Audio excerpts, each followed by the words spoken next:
नमस्ते दोस्तों, आशा करती हूँ आप सभी बहुत अच्छे होंगे। बीते कुछ समय पहले मैंने भगवान शिव जी के कुछ टेम्पल्स विज़िट किए थे। उन दौरान दोस्तों मुझे एक वीडियो की क्लिप मिली थी जिसमें नमामि शमीशाम निर्वाण रूपम करके एक स्तुति थी। मुझे वो बहुत ही अच्छी लगी थी। ट्रिप से आने के बाद मैंने उस स्तुति को सर्च किया था तो पता चला कि इसको श्री रुद्राष्टकम कहते हैं और मैंने आज से पहले कभी भी नहीं सुना था। यूट्यूब पर बहुत सारे वीडियोस पड़े हुए थे, काफ़ी सिंगर्स ने गाया हुआ है और मैंने जो इस रुद्राष्टकम को सुना रिलीजियस इंडिया के चैनल पे सुना, जहाँ पर कम से कम 5 करोड़ लोगों ने इसको सुना था, व्यू थे, लाइक्स थे बहुत सारे। मुझे भी ये स्तुति बहुत ही अच्छी लगी, सोचा था कि शेयर करूँगी। जब मैंने इसको डिटेल में जाना कि इसकी रचना कैसे हुई, कहाँ से आई ये स्तुति, तो मैंने लास्ट वीक इसके बारे में सर्च किया और मन था अपने चैनल पर इसको डालूँगी। तो दोस्तों आप में से भी हो सकता है बहुत लोगों ने श्री रुद्राष्टकम को सुना हो, आप लोग चांट करते हो।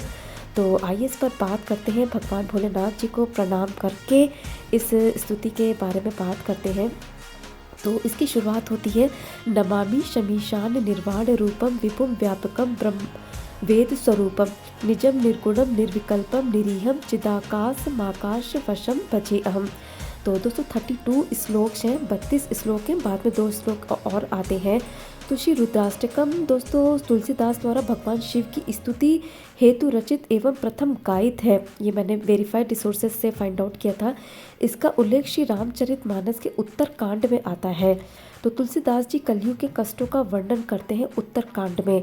तो दोस्तों इस टाइम पर ईशान महेश जी के चैनल पर उत्तरकांड की व्याख्या बहुत ही अच्छी हो रही है, जिसे मैं काफ़ी टाइम से सुन रही हूँ। आप भी चाहें तो ईशान महेश जी के चैनल पर जा करके उनको सुन सकते हैं। वीक में उनके 2 से 3 वीडियो रिलीज़ होते हैं, उत्तरकांड के बारे में आ रहे हैं।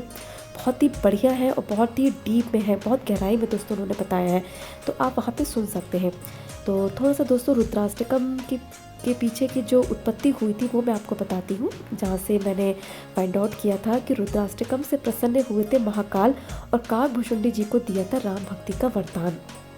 तो कई भक्तों को दोस्तों लोगों को रुद्राष्टकम कंठस्थ होगी, याद होगी। तो तुलसीदास जी ने, जैसे मैंने बताया कि रामचरितमानस के उत्तरकांड में लिखी है और मैंने ये भी पढ़ा था कि भगवान राम जी ने रामेश्वरम में रावण जी पर विजय प्राप्त करने के लिए इस स्थिति को वहाँ पर बोला था। और हालांकि दोस्तों कम लोग जानते हैं कि पहली बार रुद्राष्टकम उज्जैन में भगवान महाकाल के क्रोध को दूर करने के लिए बोली गई थी। ये मैंने भी फाइंड आउट किया है। तो वो कैसे की गई थी तो मैं बताती हूँ कि ये काकभुशुंडी जी की कहानी आती है और उज्जैन से जुड़ी हुई है। रामायण के उत्तरकांड में इसका डिटेल मिलता है और साथ ही महाकाल मंदिर के गर्भगृह में स्थित काकभुशुंडी की गुफा में भी इसका प्रमाण मिलता है। मुझे ये बात नहीं पता थी, मैं महाकाल कई बार जा चुकी हूँ, लेकिन मुझे काकभुशुंडी जी की इस गुफा के बारे में नहीं पता था।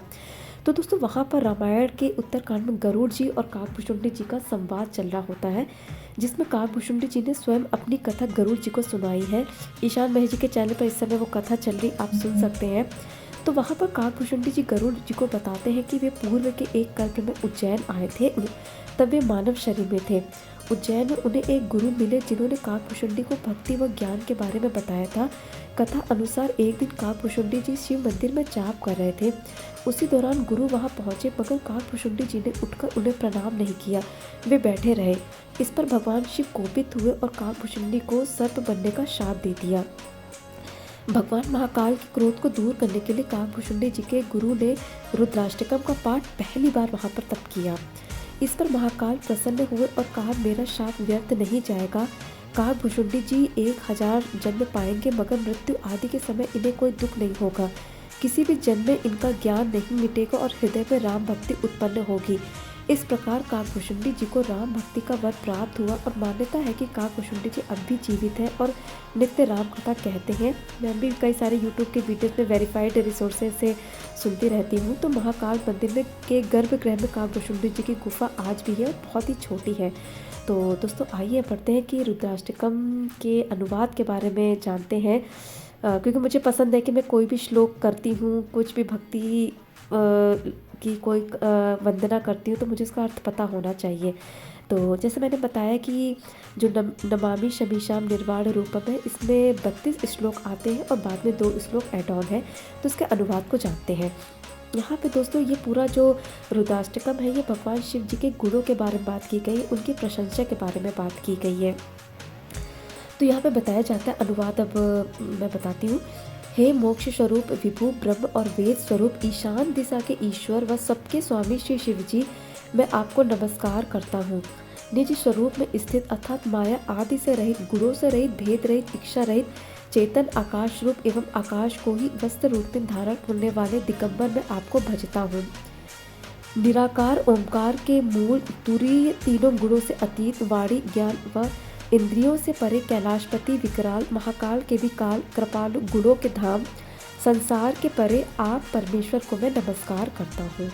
जो हिमाचल समान गौरववर्ण व गंभीर है, जिनके शरीर में करोड़ों कामदेवों की ज्योति एवं शोभा है, जिनके सिर पर सुंदर नदी गंगा जी विराजमान है, जिनके ललाट पर द्युति का चंद्रमा और गले में सर्प सुशोभित है, जिनके कानों में कुंडल हिल रहे हैं, सुंदर भ्रुकुटी व विशाल नेत्र हैं, जो प्रसन्न मुख, नीलकंठ व दयालु हैं, सिंह चर्म धारण किए हैं व मुंडमाल पहने हैं, उनके सबके प्यारे, उन सबके नाथ श्री शंकर जी को मैं भजता हूँ।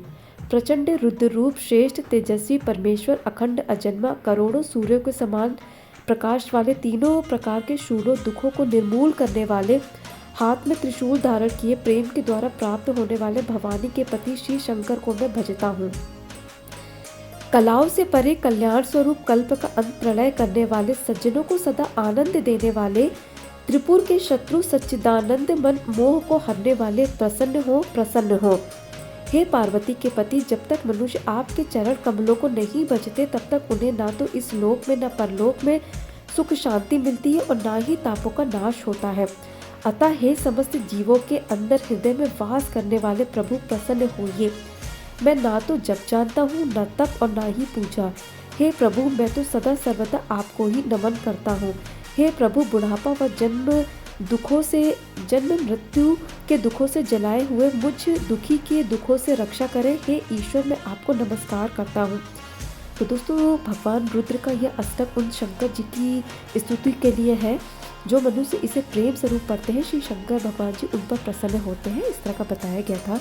तो मैंने भी अभी लास्ट वीक से जब इसको सुनना शुरू किया ना, रिलीजियस इंडिया पे जो मैं सुनती हूँ उसका लिंक मैं डाल दूँगी। मुझे भी बहुत अच्छा लगा, एक अलग सी अनुभूति सी मुझे लगी जब भी मैं इसको सुनती हूँ।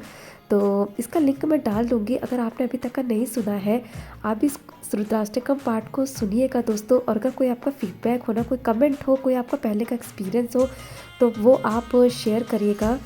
मेरे अंदर जिज्ञासा थी कि मैं इसके अर्थ को जानूं और आप सभी लोगों के साथ शेयर करूं। तो इस रुद्राष्टकम के पाठ को दोस्तों आप लोग सुनिए, करिए, और मेरे विश्वास है कि आपको ये बहुत ही अच्छा लगेगा सुनने में, क्योंकि ये सब जितनी भी चीज़ें आ रही हैं ना, ये सब हमारे प्राचीन ग्रंथों से आ रही हैं, है ना। तो हमें हमेशा इनका सम्मान करना चाहिए और इनको सुनना चाहिए, भक्ति भाव से सुनना चाहिए।